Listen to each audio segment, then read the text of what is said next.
ಜಿಲ್ಲಾ ಆರೋಗ್ಯ ಮತ್ತು ಕುಟುಂಬ ಕಲ್ಯಾಣ ಇಲಾಖೆ ಗದಗ ಇವರ ವತಿಯಿಂದ ಗದಗ ಡಿಸ್ಟಿಕಲ್ಲಿ ಸ್ಟಾಫ್ ನರ್ಸ್ ಹುದ್ದೆಗಳನ್ನು ಕರೆದಿರ್ತಾನೆ. ಅದರ ಬಗ್ಗೆ ಮಾಹಿತಿ ಮತ್ತು ಅದನ್ನು ಹೇಗೆ ಅಪ್ಲೈ ಮಾಡ್ಬೇಕು ಅನ್ನೋದು ಇವಾಗ ತಿಳ್ಕೊಳ್ಳೋಣ. ಟೋಟಲ್ ಹುದ್ದೆ ಬಂದುಬಿಟ್ಟು 12 ಇರ್ತವೆ.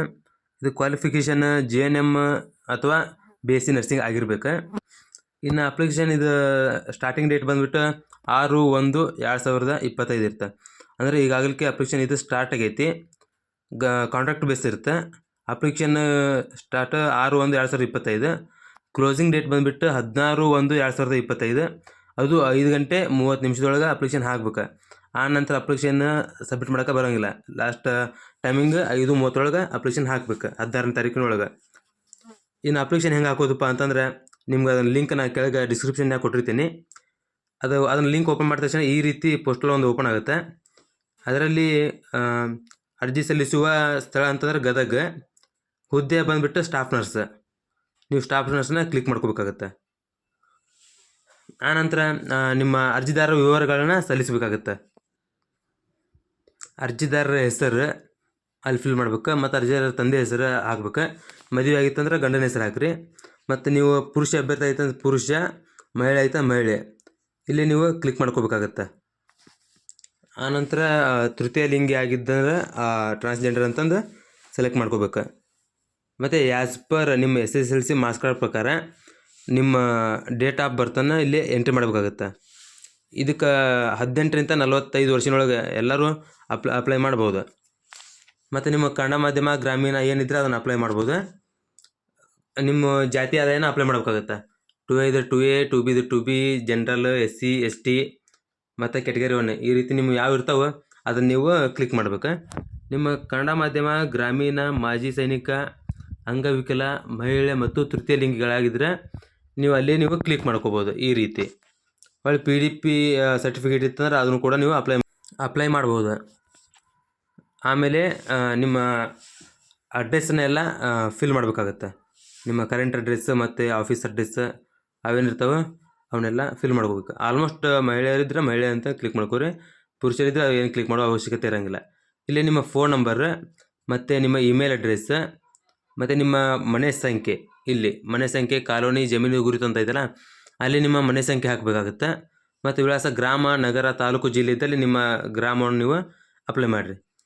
ಜಿಲ್ಲೆ ಹೆಸರು ಬಂದುಬಿಟ್ಟು ಗದಗ ಅಂತ ಅಷ್ಟೇ ಇರುತ್ತೆ. ಇದು ಗದಗ ಜಿಲ್ಲೆಯವರು ಗದಗ ಜಿಲ್ಲೆ ಅಂತ ಅಪ್ಲೈ ಮಾಡಿರಿ.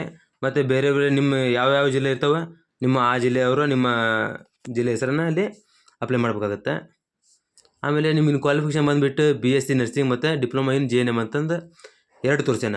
ನಿಮ್ಮದು ಯಾವುದು ಕ್ವಾಲಿಫಿಕೇಷನ್ ಮುಗಿರ್ತೈತಿ ಅದನ್ನು ನೀವು ಇಲ್ಲಿ ಅಪ್ಲೈ ಮಾಡಬೇಕಾಗತ್ತೆ.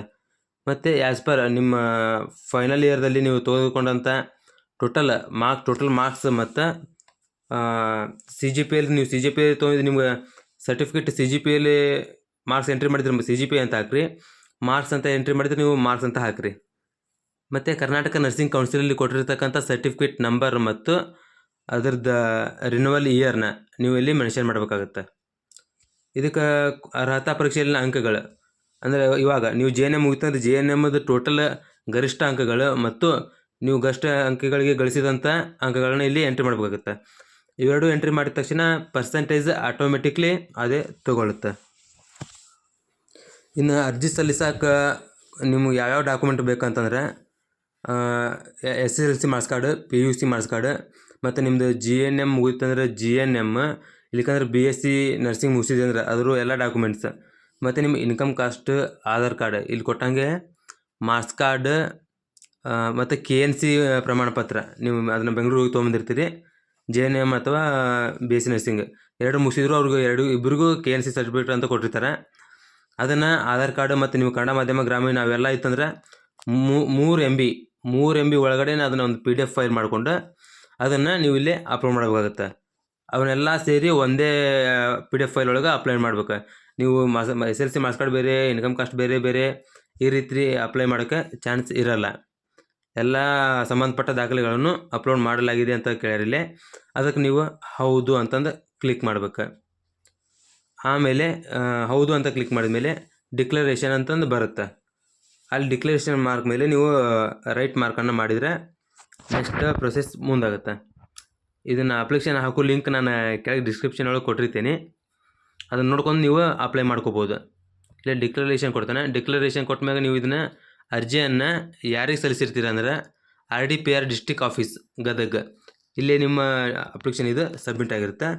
ಆಮೇಲೆ ಕೊನೆಗೆ ಕ್ಯಾಪ್ಚಾ ಬರುತ್ತೆ. ಕ್ಯಾಪ್ಚಾ ಮೆನ್ಷನ್ ಮಾಡಿ ಅಪ್ಲಿಕೇಶನ್ನ ನೀವು ಸಬ್ಮಿಟ್ ಮಾಡ್ಬೋದು ಅಷ್ಟೇ.